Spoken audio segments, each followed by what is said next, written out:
So hello guys, তো আজকে কিন্তু আমার একটা রানাঘাটে শ্যুট ছিল, তাই জন্য আমি ওখানেই যাচ্ছিলাম। আমি কিন্তু স্টেশনে যাওয়ার জন্য অটোতে উঠে পড়েছি। তারপর ট্রেন চলে আসে, সেই ভিডিও ক্লিপগুলো আর নেওয়া হয়নি। তারপর কিন্তু রানাঘাট স্টেশনে নেমে গেছি। তারপর আমি অটো ধরে আমার লোকেশনে যাচ্ছিলাম। অ্যান্ড তারপর কিন্তু আমরা স্টুডিওতে চলেও এসেছিলাম।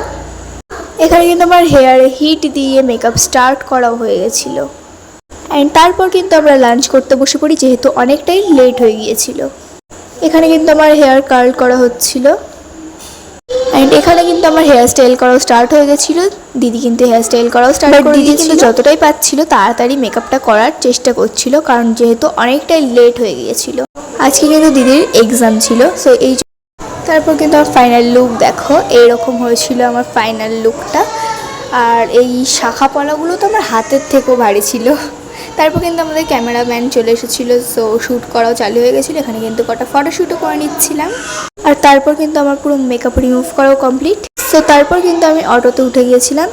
একটা আইসক্রিম খেতে খেতে আমি বাড়ি যাচ্ছিলাম গাইস। অ্যান্ড তারপর কিন্তু আমরা রানাঘাট স্টেশনেও নেমে গিয়েছিলাম। অ্যান্ড তারপর কিন্তু আমাদের ট্রেনও চলে আসলো, আর আমরা ট্রেনেও উঠে পড়লাম। সো তারপর ফাইনালি আমি তাহিরপুর স্টেশনেও নেমে গেলাম। এবার জাস্ট অটো ধরে বাড়ি যাওয়ার পালা। তারপর কিন্তু আমি টোটোতে উঠে পড়লাম। সো ফাইনালি আমি বাড়ি চলে আসলাম। ভীষণ টায়ার্ড লাগছে, তো ব্লগটা আর বেশি বড় করলাম না। ভালো লাগলে like, comment, share and subscribe করে